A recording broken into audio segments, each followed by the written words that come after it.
Écoutez le Premier ministre. La taxe Zuckman, qu'on appelle taxe Zuckman. 2% sur les patrimoines de plus de 100 millions. Taxe par an. Par an. Je l'ai dit tout à l'heure, je ne le répète pas. La taxe Zuckman, elle est inconstitutionnelle. C'est une folie d'après vous? C'est honnêtement une menace sur les investissements en France. Parce que qu'est-ce qu'ils vont faire? Ils vont partir.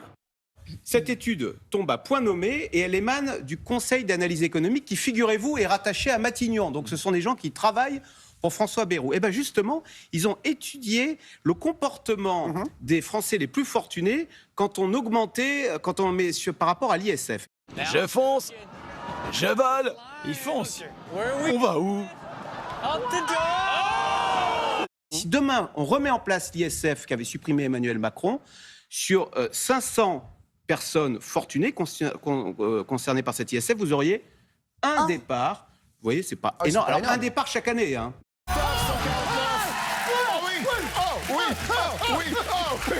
C'est magnifique. Je le savais. L'inquiétude des services de renseignement pour la journée de blocage du 10 septembre. Plus de 100 000 personnes pourraient y participer. Les grands axes et les aéroports seraient visés. La démocratie, c'est pas les partis et le vote comme ils nous font croire. La démocratie, c'est un équilibre entre les différents contre-pouvoirs, entre les différentes forces qui existent, avec au final, normalement, un choix qui est fait par le peuple. Aujourd'hui, on n'est pas en démocratie, en fait. La révolution. La révolution. On va faire la révolution pendant 1 minute 30 pour décrocher 2000 €. Concentrez-vous bien, on vous encourage. J'ai entendu une émission la dernière fois où il y a un politologue qui disait Patrick Sébastien serait peut-être le bon candidat du peuple. Non mais si, non mais sans rigoler. Attends, Cyril, ça serait rigolo, mais pas pour être élu, évidemment. Mais par contre, être le porte-parole d'une autre France, celle que moi je connais là, celle qui en a marre de se faire manipuler, qui en a marre de se faire exploiter, qui en a marre qu'on les prenne pour des cons.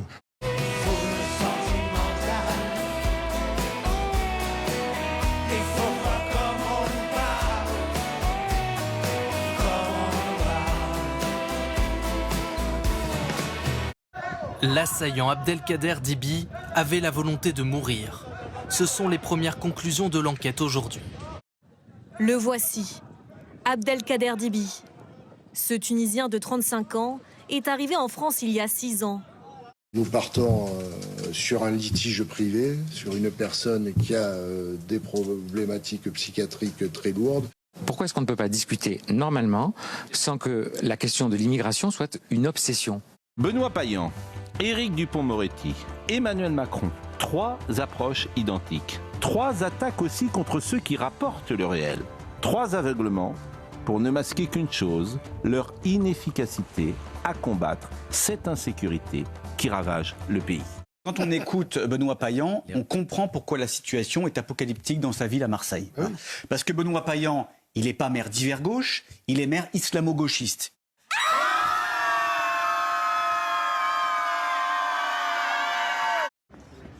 Une image appelée à marquer l'histoire. Xi Jinping, entouré de Vladimir Poutine et Kim Jong-un, réunis à Pékin pour un défilé militaire monumental.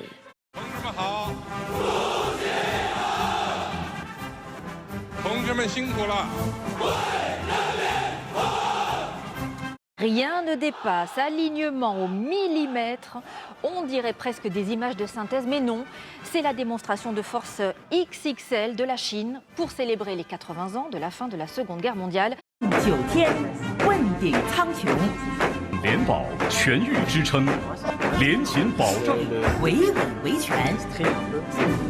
Et la meilleure illusion d'optique, c'était qu'ils ont commencé avec une colombe de la paix. Voilà, vous l'avez ou pas?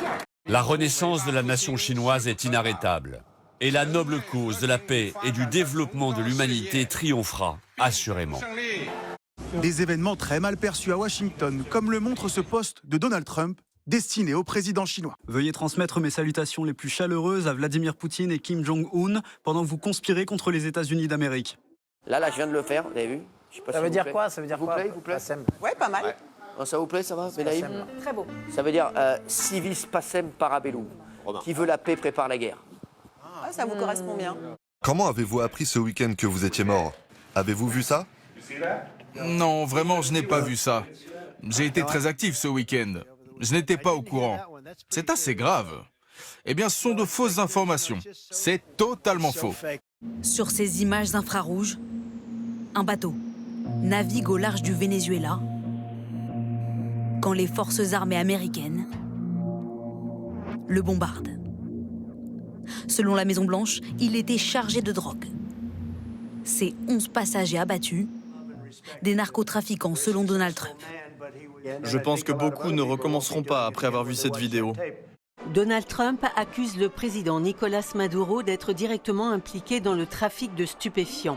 Pour lutter contre le narcoterrorisme, Washington a renforcé sa présence navale dans le sud des Caraïbes ces dernières semaines. 8 bâtiments de guerre ont été déployés et 4500 Marines sont attendus. Le Venezuela se sent agressé et se dit prêt à riposter.